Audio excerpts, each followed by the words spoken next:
This chapter, Chapter 2, provides us insight into the perspectives on conflict. Perspectives not only of each participant and of their relationship, but also of the types of metaphors we use, language we use, that bring up images to describe how we approach or do conflict. Being familiar with these metaphors will help you think about Chapter 5 when we talk about styles and tactics. The way people speak and what they do informs their goals, their power currency attempts, and also their styles and tactics.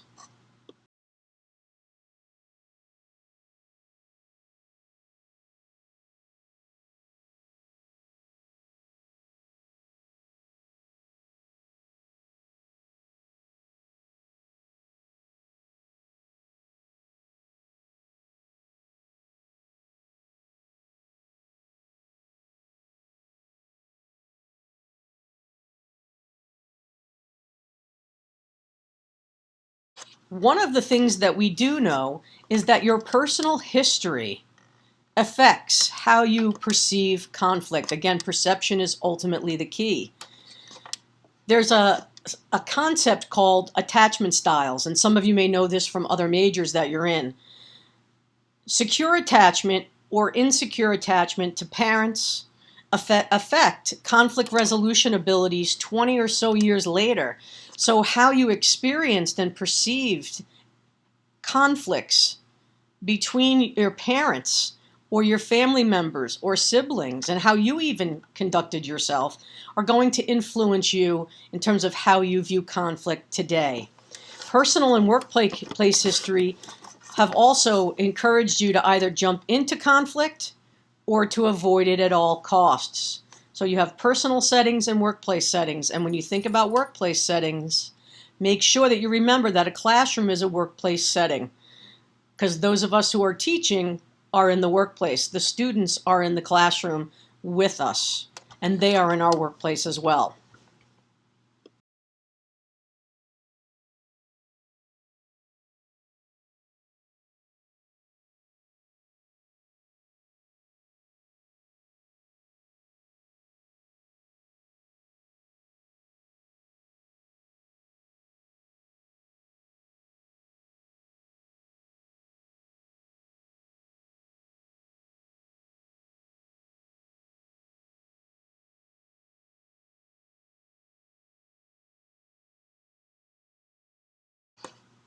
When it comes to your background and the systems that you may have experienced and even use, but certainly the ones that you grow up in, are typically avoidant, collaborative, or aggressive, coercive.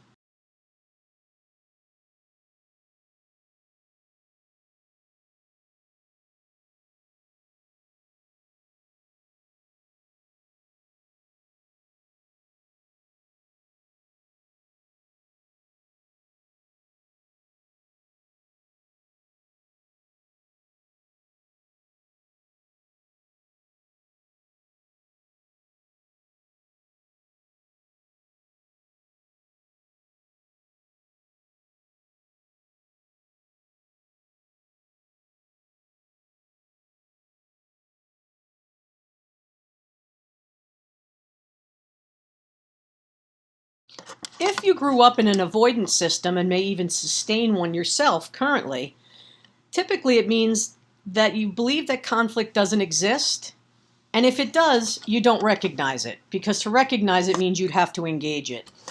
If there is a conflict, you have to figure out what to do about it on your own. That is how you are taught that conflict is something that a person has, not people or relationships. There's also the assumption that you shouldn't tell people if there is a struggle, because you don't know what they might do. Again, this is an avoidance system. This is a system of conflict that does not want you to engage. If something makes you feel uncomfortable or is threatening, you should walk away. That's an avoidance system, rather than stay and try to dig deeper. Now, of course, if your physical being is being threatened, then you certainly do want to walk away. But if it's about losing an argument or just beginning to feel uncomfortable, having certain symptoms of arousal in terms of fear or anxiety, then that's not often a good thing to do. You don't ever want to raise your voice, say people who grew up in an avoidance system, because once you raise your voice, now things become more difficult.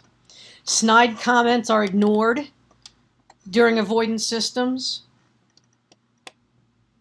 even though resentment keeps building. So you ignore the comments, but you put them into your quote-unquote gunny sack, right? You put them somewhere for now, and then when they really come forward, they build up, the resentment has to come out. But typically you would try to avoid those snide comments. Sulking and the silent treatment are necessary strategies. This is an assumption of people who are involved in an avoidance system, that if you cry or you give somebody the silent treatment, they will get the point that you don't want to engage. If someone has a concern, don't respond to it. Well, this at its core would go against what Hocker and Wilmot believe, right? Because their belief is more into a collaborative mode. If someone has a concern, you should respond to it. But if you're grown up in an avoidance system, you're often told to keep it to yourself, to not share it, because it may make things more difficult. And then lastly, don't express strong feelings. Well, feelings don't always have to be feelings of anger. So you may want to express immense joy in a conflict. So don't think about the avoidance system as something that you're stuck with. It's something that you might have grown accustomed to, but it's certainly not something that you can't change. Change can happen if you think about and reflect on the different types of systems.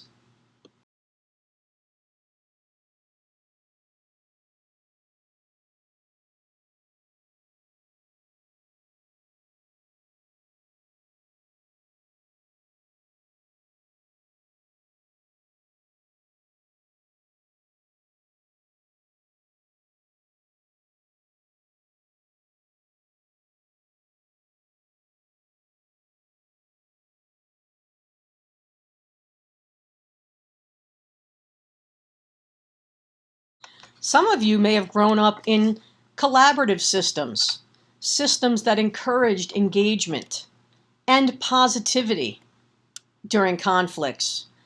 You might actually have meetings or mealtime talks to discuss issues. This is getting more difficult because oftentimes people are busy on their cell phones, so that might have changed a little bit. But collaborative systems encourage people to use good listening skills, to listen to other people's concerns, to deal with people directly, not indirectly, to say openly, what are you feeling?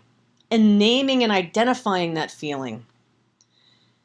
If children have conflicts, you help them in resolving the conflicts if you are in a collaborative system, so that they can do that moving forward on their own and may not have to get other parents and siblings and grandparents and friends and so on involved in their conflicts. The collaborative system is also built on the idea that regular interaction is important, and that if you sulk during a conflict, dirty tricks, that's what that's considered, is not allowed. Because if you sulk, then you're asking somebody not to continue to express themselves. So in this case, dirty tricks such as sulking are not allowed. And in fact, they would encourage you to find out more about where those feelings are coming from. Parents encourage and model respective communication. Respective, meaning respectful. Right? Treating the other person as a human being whose feelings, values, and beliefs matter. Strong feelings, again, are seen as normal and are not only allowed, but encouraged.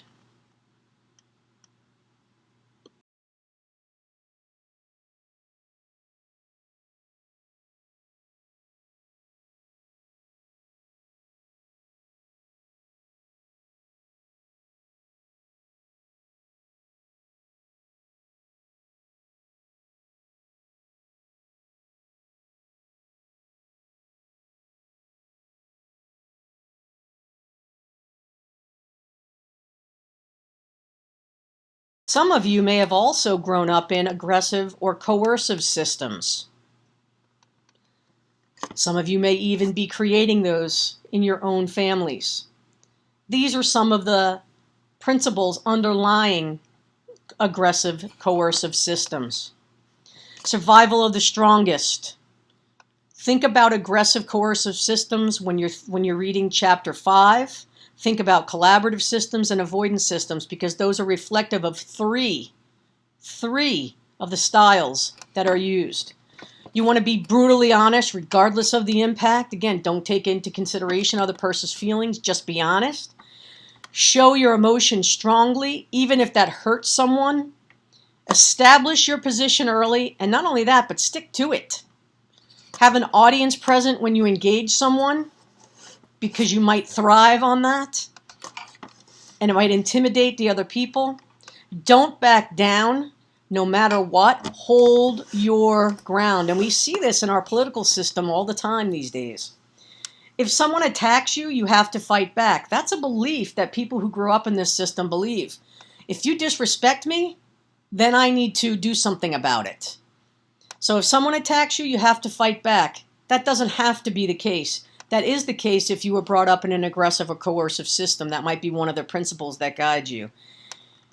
And another under the aggressive system is people who don't engage are weak. Immediately it attacks their character, who they are, rather than taking into consideration other contextual or environmental factors that may be happening at the moment.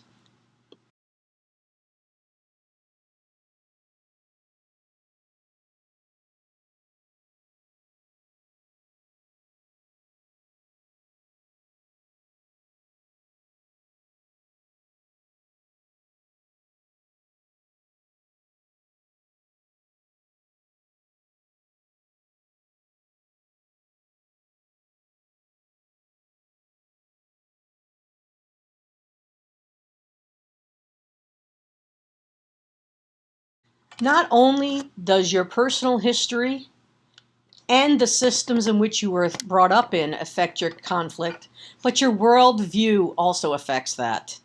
Think of your worldview as the frameworks, the cognitive, ethical, and perceptual frameworks of an individual. These frameworks tell them what is real and important in the universe. It's about epistemology, which is a fancy way of saying how you know what you know. Your values. Why do you value what you value? The view of how things relate to one another. And also the view of how people should really act, or maybe their moral codes or moral compass. You might have heard that phrase. So your worldview, how you answer those questions or address those particular principles, is going to influence how you approach or engage or avoid conflict.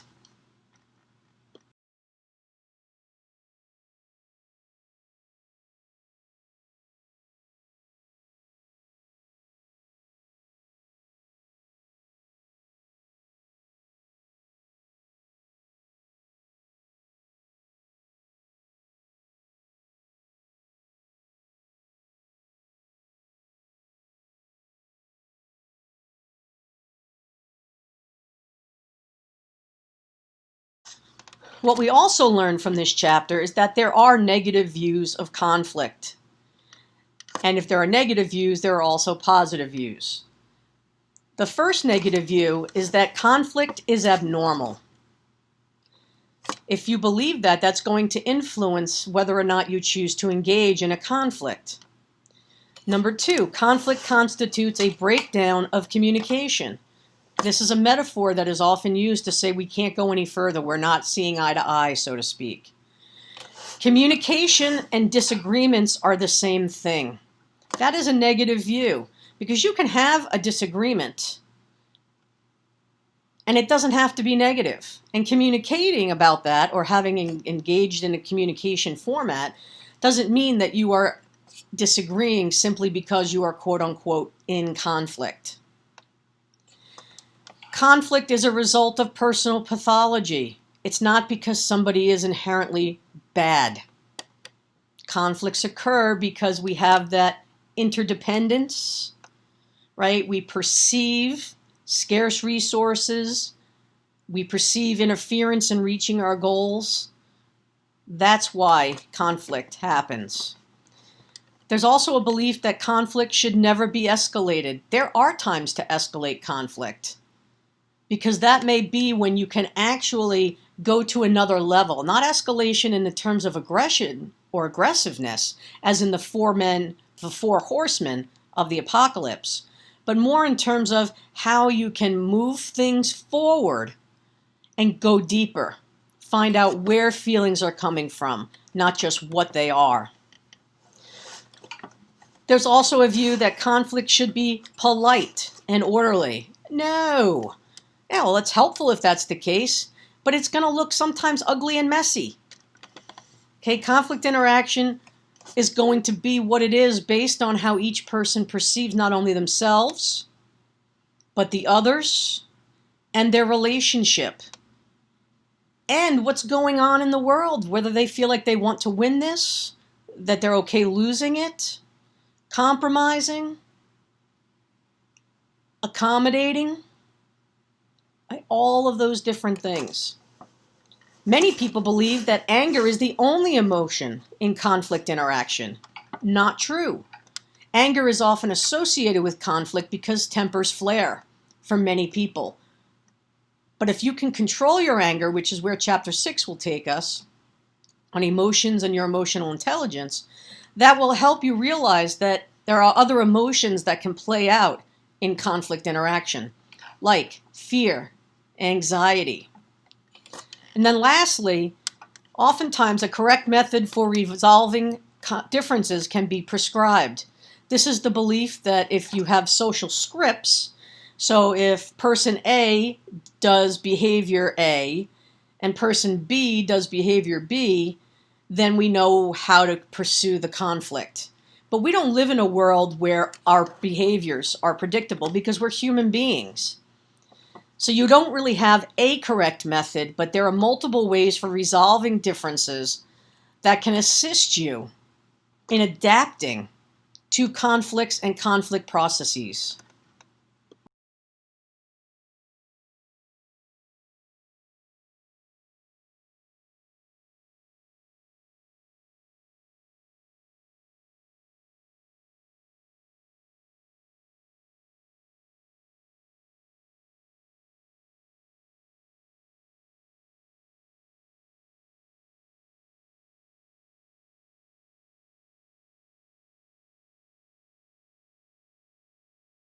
Let's get to the positive views of conflict and think about how just having these thoughts can change how you approach conflict situations. If you believe conflict is inevitable, then it's a fact of life, which means you're constantly going to have to deal with conflicts that might be minor or major, depending on the relationships and the context that you're in.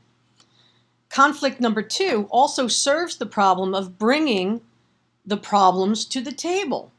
How do you know if you're in conflict if you haven't said that you're having difficulty? Many times people assume that if they don't say it, it doesn't exist. This goes back to the negative views. The third is conflict helps people join together and clarify their goals. What do they want? And these goals refer to the goals that are in Chapter 3, TRIP. T-R-I-P.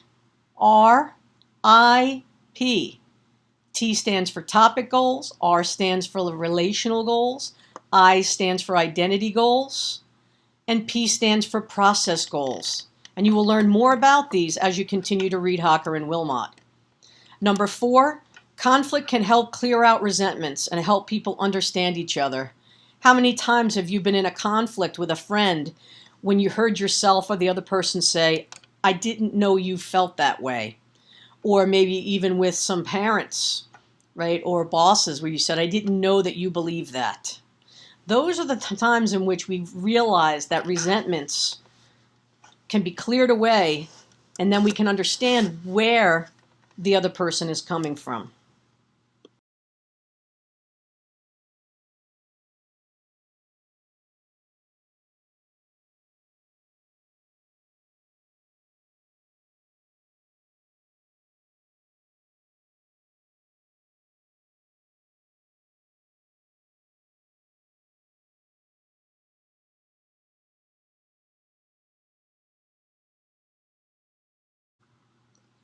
keeping these views, positive and negative views, helps us to now identify the different metaphors, and that's where Hocker and Wilmot go in their discussion. War is the central metaphor for conflict. Two people are at odds, and the only way to resolve that conflict is to win, right? To beat the other person down. Danger metaphors, they can imply that the outcome is predetermined with little possibility for productive conflict management. If it's a war and I don't believe I have any chance of winning the war, then I'm out. And I may engage, in more resentful types or even retaliatory types of communication.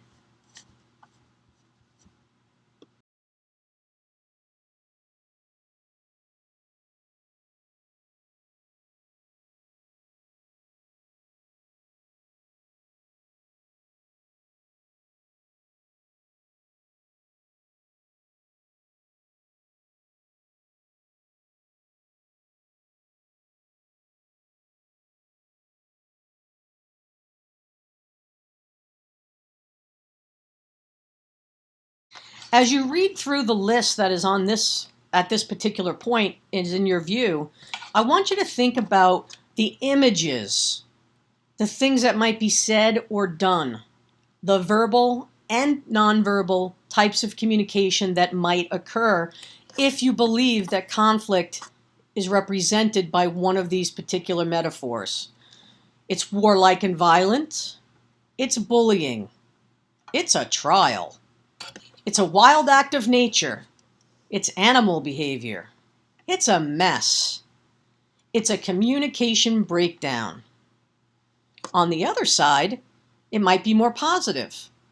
It might be a heroic adventure, a balancing act, a bargaining table, a tide that comes in and goes out, right? That ebbs and flows of its own will. It might be a dance, very choreographed, because each person might play particular roles. It might be a garden that needs to be dug up and then replanted. It needs to be nurtured as well. It might be musical improvisation, and it might even be quilt making.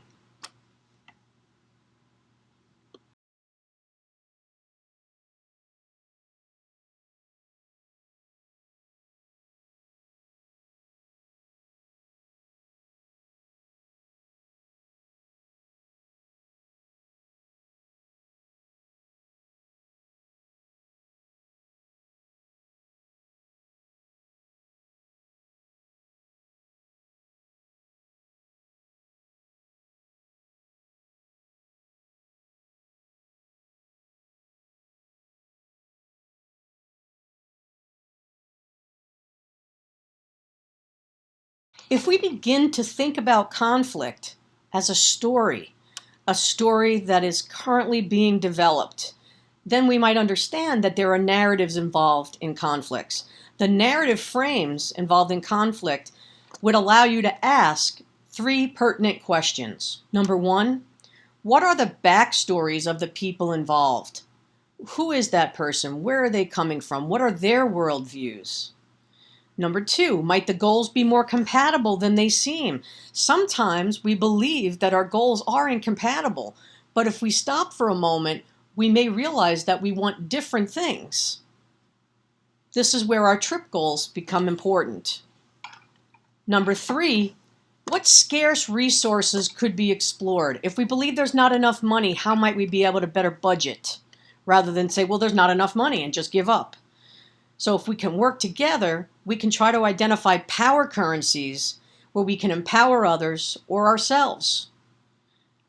But remember, as you continue to read in Chapter 4 on power currencies, you will find out that power currencies can be attempted, but they have to be accepted or confirmed or denied by the other person. And if they're denied, then you might have to try to find another power currency, another way to influence that person or those people in that conflict at that moment.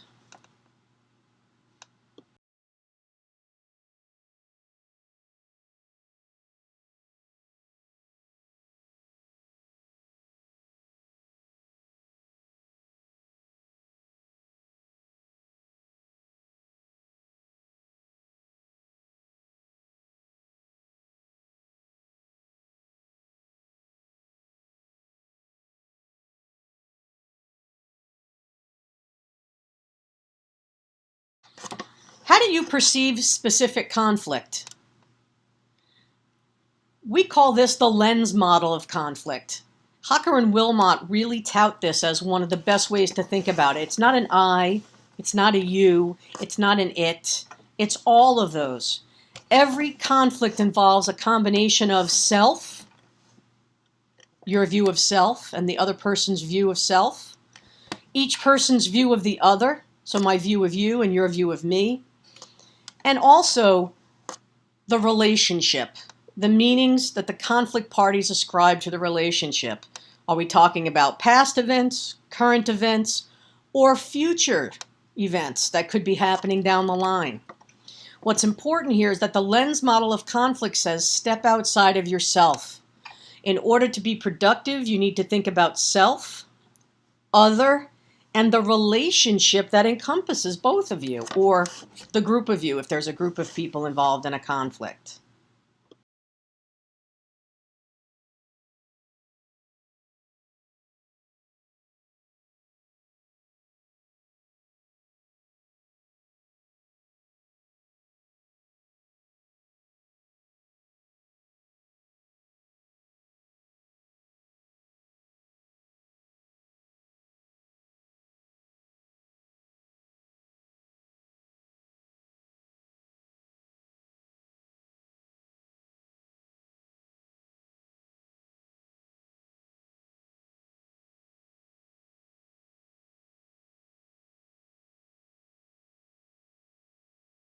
How many times have we heard the phrase, don't judge a book by its cover?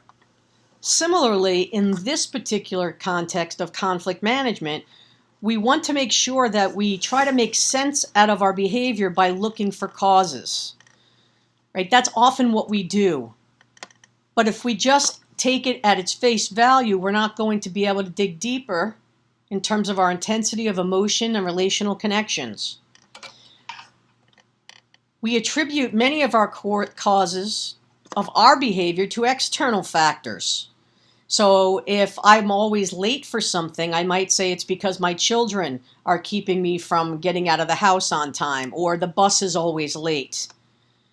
So I have an external attribution when it comes to me and things that might be perceived as bad, right, or incorrect or causing my behavior. But when we start to think about what causes other people's behaviors, very often we begin to look to their internal disposition. She always wants her own way. She's lazy. That's why she doesn't get here on time. She doesn't prioritize us in her life. Those are accusations, in a sense, that can lead to conflict. So what we need to do is recognize what is our first thought, and then think about what kind of attribution we're thinking about in this particular moment. Is it external or internal?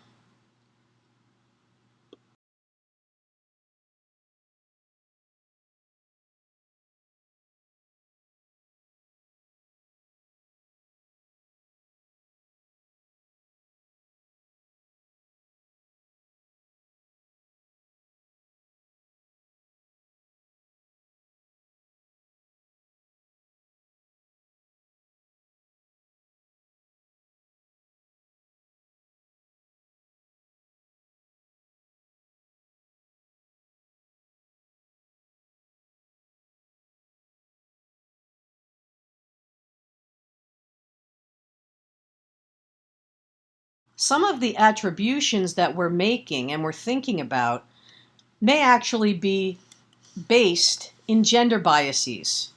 We know that gender and culture have an important impact on our worldviews, minimally, therefore on our conflict management approach. Social learning theory, which many of you may have learned in other disciplines, assumes that individuals learn to be male or female, and it's based on communication and observation. So they learn how to be masculine or feminine. And of course, we also know that nowadays we have more options for gender. Gender is more fluid than binary.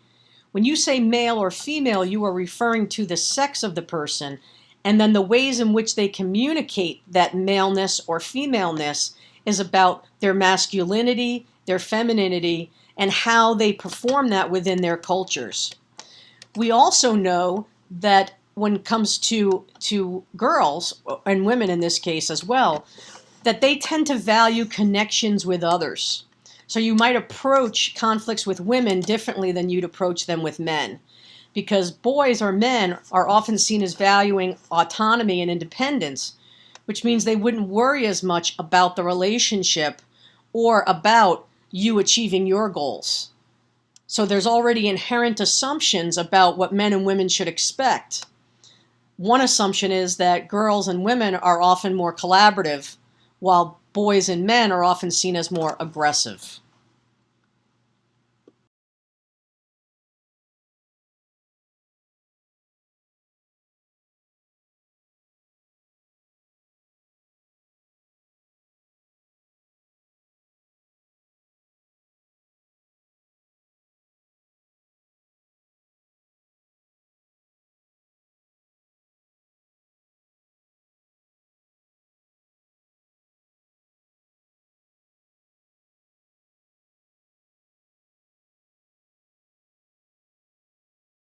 Gender also influences your self-esteem, and how you feel about yourself is going to impact your worldview and your perceptions of self, other, and relationship at that moment.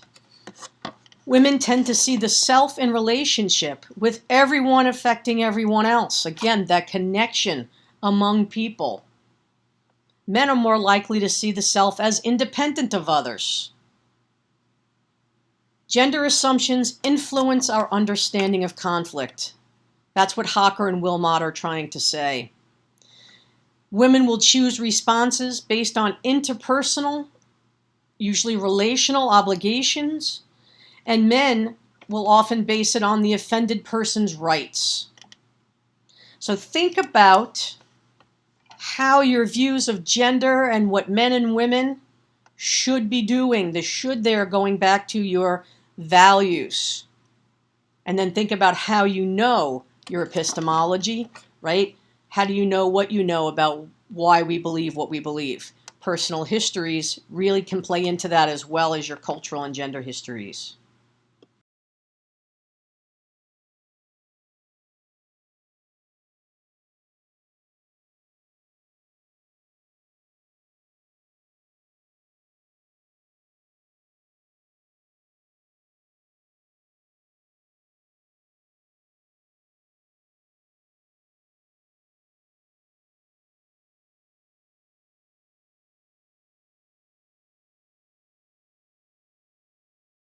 As mentioned in Chapter 1, cultural differences and recognizing those differences are also essential.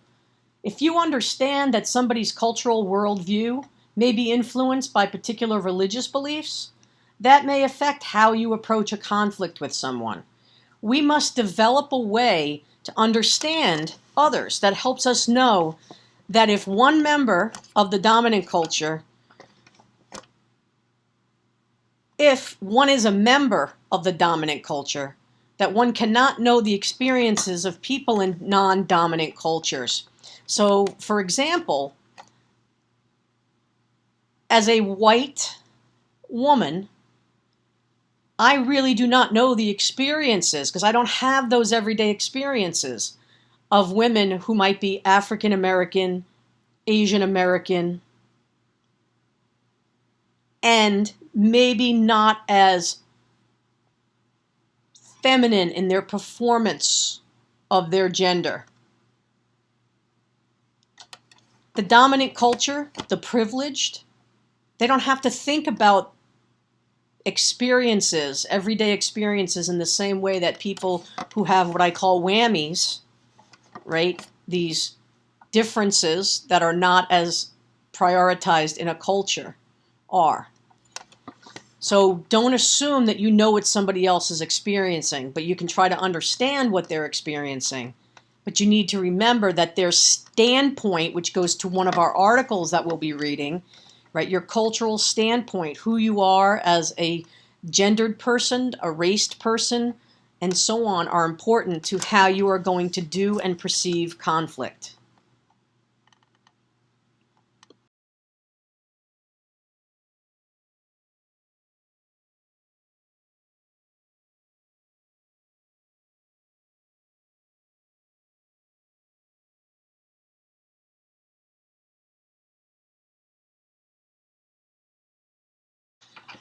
In relation to cultures, we also have to recognize that there are generally two types of cultures that we talk about.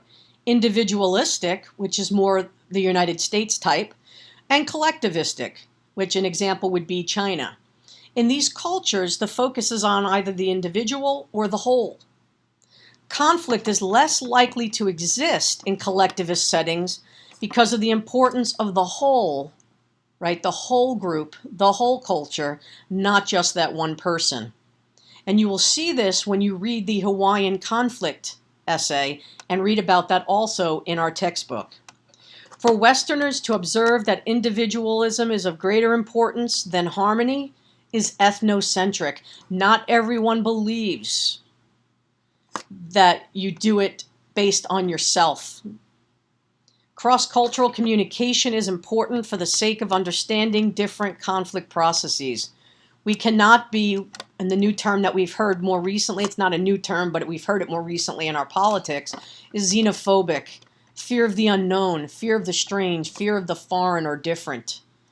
Instead of fearing it, we need to embrace it and try to understand the worldviews that people who are raised in individualistic cultures versus collectivist cultures might believe, do, and value.